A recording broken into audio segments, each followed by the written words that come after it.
सभी बच्चों को राधे राधे। चलते हैं इस वीडियो के माध्यम से नंबर सिस्टम। नंबर सिस्टम का कौन सा टाइप चल रहा है? चौथा। चौथे टाइप में अपन क्या पढ़ रहे हैं? शून्यकों की संख्या। देखिए, शून्य बनाने के लिए सबसे ज्यादा जरूरत किसकी पड़ती है? 5 की। शून्य बनाने के लिए सबसे ज्यादा जरूरत किसकी पड़ती है? 5 की। देखिए, किसी संख्या में अगर 5 का अपन गुणा करेंगे और कौन सी संख्या में? सम संख्या में, तब जाके वो क्या बनता है? शून्य। तो देखिए, सबसे ज्यादा जरूरत किसकी है? 5 की। देखते हैं इधर। देखिए, 5, 5 के बाद 10, 10 के बाद 15, 15 के बाद 20, 25, 30, 35, 40। 40 के बाद कितना आ जाएगा? 45, 50, 55, 60, 65, 70 और 75। अब देखिए, सबसे ज्यादा जरूरत किसकी पड़ती है? 5 की। तो देखिए, इसमें एक 5, 10 में भी 5 है, 15 में भी 5 है, 20 में भी 5 है, 25 में भी 5 है, 30 में भी 5 है, और 35 में भी 5 है, 40 में भी 5 है, 45 में भी 5 है, 50 में भी 5 है, 55 में भी 5 है, 60 में भी 5, 65 में भी 5 है, 70 में भी 5 है, 75 में भी 5 है। अब देखिए, 5 के साथ में चाहिए क्या? सम संख्या। तो देखिए, 10 में सम है, 20 में सम है, 30 में भी सम है, 40 में सम है, 50 में सम है, 60 में भी सम है और 70 में भी सम है। पहले 5 देखते हैं कितने निकलते हैं, फिर सम देखेंगे। तो देखिए, 5 में एक 5, 10 में भी एक, 15 में एक, 20 में एक, 25 में 2, 30 में एक, 35 में, 40 में एक, 45 में एक, 50 में 2, क्योंकि 25 दूनी 50, तो 2 5 निकले। 55 में एक ही 5 निकलेगा, 60 में भी एक, 65 में भी एक, 70 में एक, और 75 में कितने निकलेंगे? 2 5। तो देखिए, 5 देखते हैं पहले कितने निकलते हैं। 5 देखते हैं। देखिए, 1 2 3 4 5 6 7 8 9 10 11 12 13 14 15 16 17 18, यानी कि 5 कितने हैं? 18। अब इसके बाद देखते हैं सम कितने निकलते हैं। सम देखना जरा कितने निकलते हैं। कि 18 सम निकलते हैं तो 18 शून्य बनेंगे, और 18 अगर सम नहीं निकलते हैं, कम निकलते हैं, तो कम शून्य बनेंगे। देखिए, 10 में एक सम है, कौन? 2। 20 में कितना निकलेगा? 5 चौको 20, यानी कि कितने निकलेंगे? 2 शून्य। क्या निकलेंगे? 2 सम। अब 30 में देखिए, 6 पंच 30 से 15 दूनी 30, तो कितने निकलेगा? 1। अब 40 में देखिए, 8 पंच 40, यानी कि कितने 2 निकलेंगे? 3। और 50 में कितना निकलेगा? 1। अब 60 में 15 चौको 60, तो कितने निकलेंगे? 2। कितना निकलेगा? 2।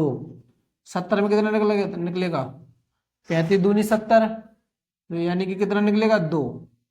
कितना निकलेगा? 1। अब देखते हैं इसमें कितना निकला है। देखिए, 1 2 3 4 5 6 7 8 9 10 11, यानी कि इसमें 2 कितने अपने पास? 11, लेकिन 5 कितने हैं? 18। तो आप ही बताइए कि जब तक 2 और 5 का जोड़ा नहीं बनेगा तब तक शून्य नहीं बन सकता। तो देखिए, 5 कितने अपने पास? 18, लेकिन 2 कितने हैं? 11। तो इसमें से जोड़े कितने बनेंगे? सिर्फ 11। तो शून्य भी कितने बनेंगे? 11, यानी कि इसका आंसर कितना हो जाएगा? 11। अब अगले सवाल में क्या बोला है? 2 गुणा 4 गुणा 6 गुणा 8 गुणा 10 डॉट डॉट डॉट 200 के अंत में शून्यकों की संख्या। शून्यकों की संख्या। अब आप इसमें देखिए, 2 है, 4 है, 6 8 है, 10 है, डॉट डॉट कहाँ तक है? 200 तक है। तो आप इसमें देख सकते हो कि 2 4 6 8, क्या है? सभी में से 2 कॉमन आ रहे हैं।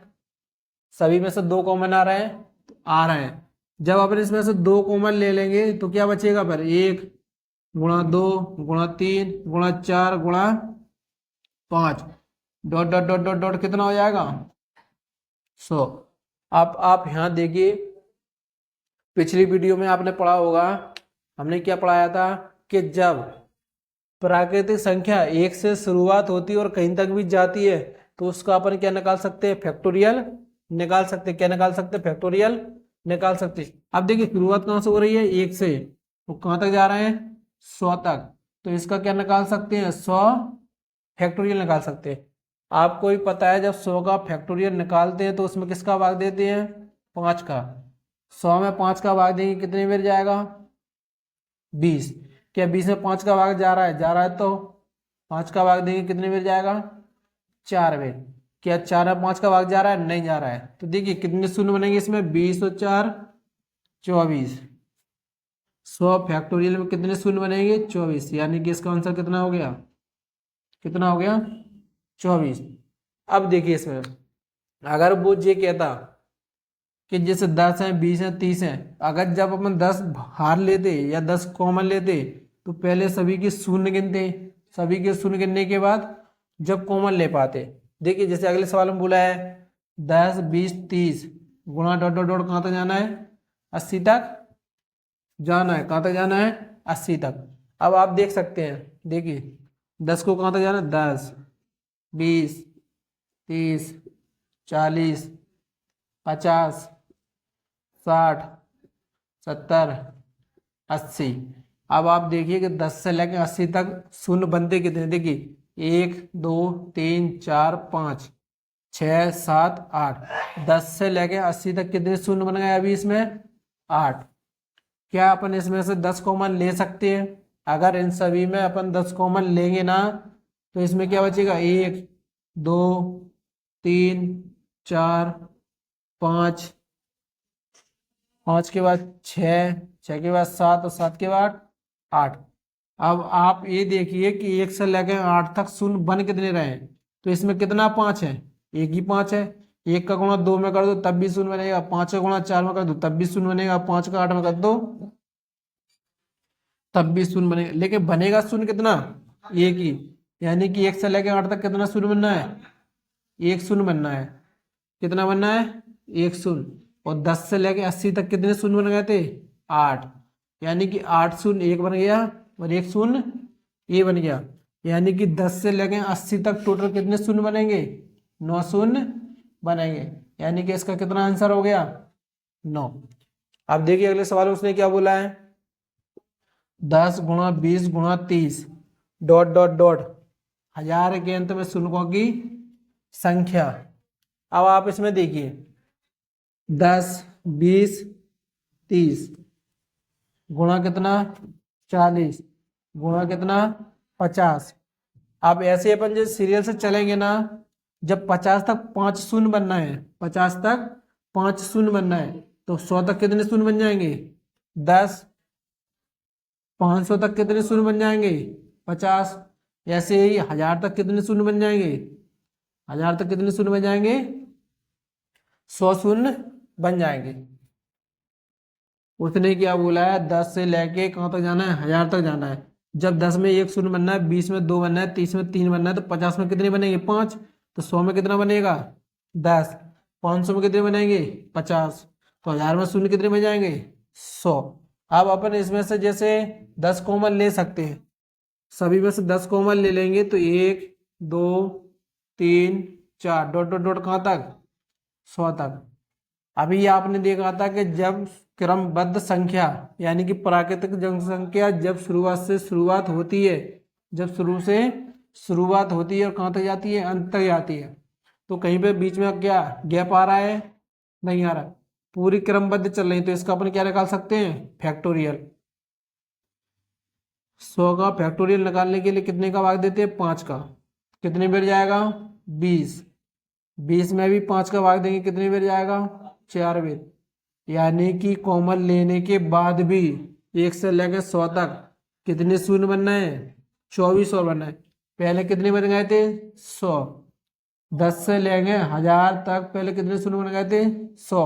कॉमन लेने के बाद कितना शून्य बनना है, 24, यानी कि टोटल कितना बन जाएगा, 124 शून्य बन सकते हैं। या इसमें कॉमन नहीं लेना है तो 100 से लेके 1000 तक पूरी संख्या लिखनी पड़ेगी। अगर 100 से लेके 1000 तक संख्या लिखेंगे, उसमें से फिर सभी के जीरो गिनेंगे। अब जैसे सभी के जीरो गिने, 1000 तक सभी के जीरो गिनते हैं तो कितने बन गए, कितना बन गया, 100। क्या फिर ये 5 बचे इनको नहीं गिनेंगे? 5 का गुणा किस में करेंगे? 2 में कर दो, 4 में कर दो, फिर भी एक शून्य बनना। आगे चल के 10 भी बनेगा, फिर आगे चल के 15 भी, आगे चल के 20 भी, आगे चल के 25 भी। तो कितने शून्य बन जाए? 24। और पहले कितने बन गए थे? 100। फिर कितना बन गया? 24। तो यानी कि टोटल कितना हो गया? 24। यानी कि 24 का आंसर कितना आया? 124।